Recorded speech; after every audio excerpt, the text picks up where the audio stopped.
Viral video Bintara polisi peluk ayahnya yang meninggal setelah seminggu dapat kabar lulus tes polisi. Sebuah video viral yang mengharukan tersebar di media sosial. Video tersebut memperlihatkan seorang bintara polisi yang harus kehilangan seorang ayah. Tampak dalam video tersebut, bintara Polri berlari dengan cepat untuk datang ke rumahnya.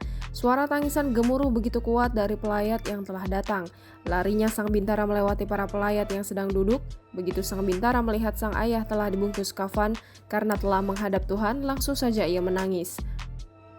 Bintara tersebut memeluk ayahnya yang telah meninggal dengan menangis terseduh-seduh. Para pelayat terharu melihat pelukan sang anak pada ayahnya yang telah meninggal. Beberapa pelayat mencoba menenangkan sang anak yang memeluk bapaknya. Dalam video sebelumnya, sang anak mendapatkan kabar bahagia jika ia telah lulus menjadi bintara Polri. Terlihat juga sang ayah sedang menemani anaknya membereskan perlengkapan untuk mengikuti pendidikan polisi.